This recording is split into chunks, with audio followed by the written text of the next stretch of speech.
আসসালামু আলাইকুম সম্মানিত ভিউয়ার্স, সবাইকে স্বাগত জানাচ্ছি আমার কথা শোনার জন্য। আপনারা ইতিমধ্যে জেনেছেন গতকালকে ঢাকা মেডিকেলে বেসরকারি বিশ্ববিদ্যালয়ের একজন ছাত্রের মৃত্যুকে কেন্দ্র করে কিছু অনাকাঙ্ক্ষিত ঘটনা হয়।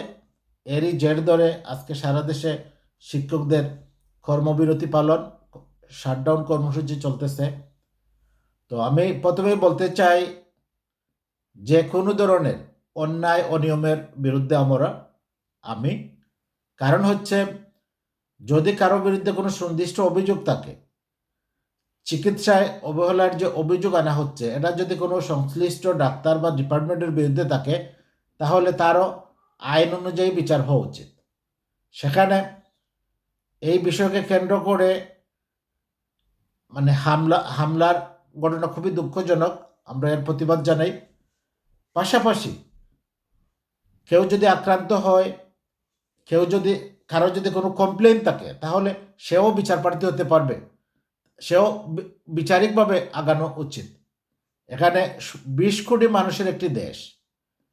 আমাদের চিকিৎসা পদ্ধতি এমনিতেই অপ্রতুল, প্রয়োজনের তুলনায় খুবই কম। এই অবস্থায় যদি আবার সেখানে কর্মবিরতি পালন করা হয়, শাটডাউন দেওয়া হয় চিকিৎসা পদ্ধতিতে, তাহলে তো দেশের চিকিৎসা ব্যবস্থা, রোগীদের সেবা, এটা ভেঙে পড়বে।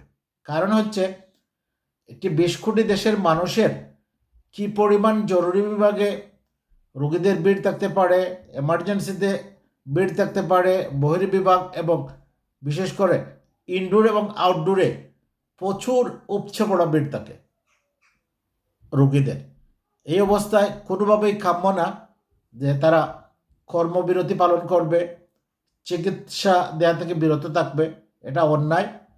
যেমনিভাবে অন্যায় আমরা বলতেছি যে ওই চিকিৎসকের উপরে হামলাও অন্যায়, তাদেরকে চিকিৎসার অবহেলার অভিযোগ করাটাও অন্যায়।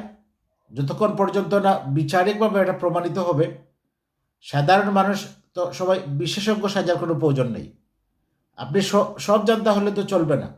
আপনার যদি অভিযোগ থাকে সংশ্লিষ্ট বিভাগে এবং সংশ্লিষ্ট হসপিটালের বিরুদ্ধে, এমনকি ডাক্তারের বিরুদ্ধে আপনি লিখিত অভিযোগ করতে পারেন থানায়, আদালতে। যদি প্রমাণিত হয় আপনার রোগীর ক্ষেত্রে তার চিকিৎসা অবহেলা ছিল এবং তার অবহেলার কারণেই রোগীর মৃত্যু হয়েছে এবং এই জন্য সে দায়ী, তাহলে বিচারিকভাবে তার বিচার হবে, তার পানিশমেন্ট হবে, তার শাস্তি হবে। আপনি তো নিজের হাতে আইন তুলে নিতে পারেন না, কোনোভাবেই আইন নিজের হাতে তুলে নিতে পারেন না।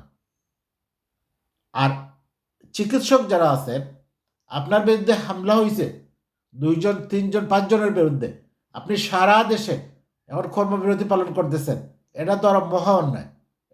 এটাও ক্রিমিনাল অফেন্স। আপনাদের বিরুদ্ধে যদি আইনানুগ ব্যবস্থা নেওয়া হয়, তো কয়জনের চাকরি থাকবে? এটা আপনারা করতে যাবেন না। কারো বিরুদ্ধে যদি আপনাদের অভিযোগ থাকে সংশ্লিষ্ট ব্যক্তি, গোষ্ঠী কিংবা গ্রুপের বিরুদ্ধে, আপনি আইনের হাওলা হবেন।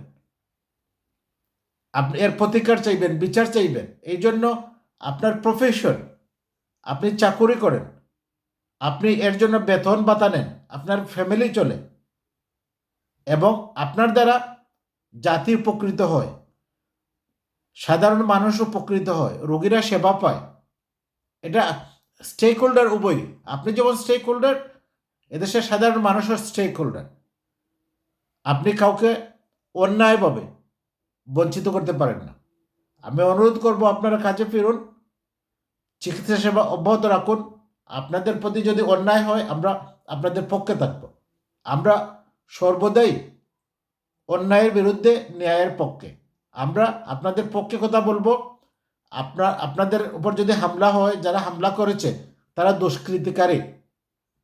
দুষ্কৃতিকারী ক্রিমিনাল অফেন্স করেছে তারা, তাদের আইনের আওতায় এনে বিচারের মুখোমুখি করা হবে। আপনারা কাজে যোগদান করুন। তো সম্মানিত ভিউয়ার্স, এই ছিল আজকের মতো।